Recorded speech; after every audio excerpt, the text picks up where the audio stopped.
To you. I just wanted to make a brief video tonight and say hello to you. I get this magazine every 3 months. It's called Ricardo Quarterly. And the one reason why I wanted to mention this to you is you can get this publication sent to you every few months, and then you can also receive it uh, electronically. But they have some great articles in here. They do a wonderful job with technical information. Like, for example, this article, New Kohler Engine is Revolutionary Ricardo Combustion System. And so it's like for trucks and so on, but it's a really well designed, innovative type of engine that's cleaner, more fuel efficient, and so on. But um, if you, like I said, if you just type Ricardo Quarterly in Google, it'll take you to the site, and then you can subscribe to it. A couple of years ago, there was a really, really good article in this publication on designing a four-stroke chainsaw because obviously they're more fuel efficient. They have better torque. The advantage of a two-stroke is you can operate them from all different types of angles. A four-stroke, not always as much. But anyhow, they had that article. And one of my favorite articles that I read was the engineers at Ricardo, along with BMW motorcycle, they created a new BMW sport touring motorcycle, like a 12-cylinder. But the cool thing about it was they were able to fit 6 cylinders into this very, very slim profile, and it's just an amazing motorcycle because not only is it blazingly fast, but it has torque the whole ways across the power band. You know, when you ride some of the other, at least the sport bikes, like if you ride the Hayabusa, the Ninja, and any of those, they're fast, but they're only effective in a certain power band. If you go below that, they sort of bog down a little bit. So, you know, getting these publications such as Ricardo Quarterly or reading other publications in your profession and career or related to your career are really, really worth it. And, you know, as a student especially, too, you can join these professional organizations like, you know, I've had a lot of female students, so women in engineering, but, you know, petroleum engineers, you know, welding, CAD, AutoCAD, but they all publish, they all have organizations, but they all have publications, and it's worth reading up and, you know, staying current on those.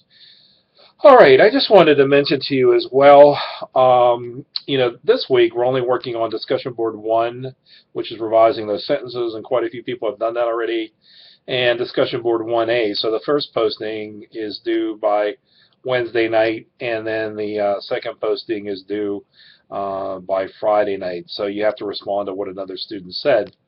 Now, for next week, so that would be, you know, going into the week of the 26th, it looks like, yes. Um, you know, we have a couple things due. First of all, by Wednesday, the 28th of January, you have to do a discussion board posting, and it relates to like an ethical situation called the Black Forest Proposal, where M Global wanted to break into the German market and build a university there. And so they did a bid proposal, and there were some ethical issues and ethical concerns. And so that's the nature of the case. You know, was it right? Was it wrong? Was the M Global associate who really went after this work, was he too aggressive? Was he misleading? Or was he just trying to get business, you know, more business for the, you know, for the company? Um, a lot of these construction companies that work in building universities, building colleges, or doing certain types of work, they often tend to specialize, and so they know the pros and cons and the pitfalls. When you are doing something for the first time, it can be very problematic, and just on a much, much smaller scale, I'll give you a very, very good example. In my neighborhood, we had hail damage recently, and actually last year, And my one neighbor wanted to get his roof replaced and new gutters added and soften and fascia and so on. The guys that did the work were ordinary landscaping people, but they didn't have much work, so they did the roof. Roof turned out fine. But when they put the gutters on, they weren't angled correctly, and so what happened is the water was backing up, and at one part it was kind of flowing into his house. So I saw they came back, and they tried a couple times, they couldn't do it. So then what they had to do is they had to remove the gutters, scrap them, and get new ones. And so that was a problem because they didn't really know what they were doing. I hired this contractor and his guys to do work for me. They did like a roof, soften and fascia, gutters, a new back porch, and so on. But they did do this all the time, every day, and so they had the slope properly laid out, so the water flowed right and didn't have a problem with it. So I'm just using that. So sometimes when you get into a certain type of business, and if you don't know what you're doing, you can have problems. Although there's no way to learn unless you really get into it a little bit. So that's what's due. So the first discussion board is due the 28th, and then you have to respond to discussion board 2 by another student by the 30th. The evaluation of customer service, there are a couple of examples in that red booklet, and I would encourage you to read them.